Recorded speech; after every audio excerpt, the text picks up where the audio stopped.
तर जरांगेंच्या आंदोलनावर प्रतिक्रिया उमटतात, जाणून घेऊया त्या संदर्भात। मुंबईतील गणेशोत्सवात जरांगेंनी सबुरीनं घेतल्यास ऐकलं जाईल, ज्या गोष्टी राहिल्यात त्यावर भविष्यात तोडगा काढू, खासदार श्रीकांत शिंदे यांची प्रतिक्रिया। मराठा आरक्षणासाठी भूमिका घ्या म्हणून शरद पवारांना विनंती करणार, बीडचे आमदार संदीप क्षीरसागर यांचं वक्तव्य। मतदारसंघात प्रत्येक गावातून 3 ते 4 गाड्या निघाल्याचीही माहिती। प्रत्येकाला लोकशाही मार्गाने आंदोलन करण्याचा अधिकार, याबाबत मुख्यमंत्री उपमुख्यमंत्री निर्णय घेतील, दत्तात्रय भरणे यांची प्रतिक्रिया। जरांगे पाटलांच्या आंदोलनाला बाळासाहेब थोरात यांचा पाठिंबा, केवळ मराठा आमदारच नाही तर इतरांनी पाठिंबा दिला पाहिजे। ओबीसी आरक्षणाला धक्का न लावता मराठा समाजाला आरक्षण द्यावं, बाळासाहेब थोरात यांची मागणी। पुढे बोलतो आहे हे आमचा सहभागच आहे असं म्हणा, का मराठा आमदारच हे तरी करण्याची काय आवश्यकता? सगळ्यांनीच पाठिंबा दिला पाहिजे, सगळ्यांनी। ओबीसी जो घटक आहे यांच्या बाबतीत आपण त्यांच्या आरक्षणाला धक्का न लावता करा असं आम्ही म्हणतोय ना।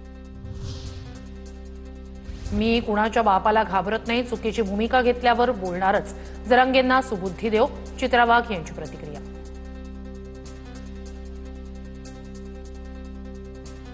आज गणरायाच्या समोर जबाबदारीने सांगते की मराठा आरक्षण जर कोण देणार मराठा समाजाला तर त्यांचं नाव आहे या राज्याचे सन्माननीय मुख्यमंत्री देवेंद्रजी फडणवीस। हे लिहून घ्या तुम्ही माझ्याकडनं।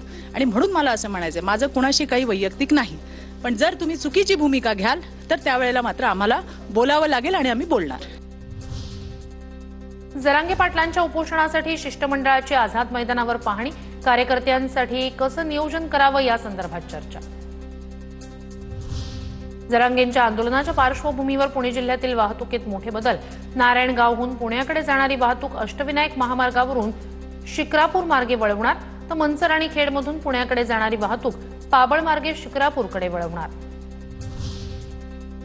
जालन्याच्या साष्ट पिंपळगावमध्ये मनोज जरांगेंचं मुस्लिम बांधवांकडून स्वागत, मुस्लिम बांधवांनी मराठा आंदोलकांना वाटल्या पाण्याच्या बाटल्या। लातूरमध्ये हमाल माथाडी कामगारांकडून 2 दिवस आडत बाजार बंद, मराठा आंदोलनाच्या पार्श्वभूमीवर कामगारांकडून आज आणि उद्या बाजार बंद।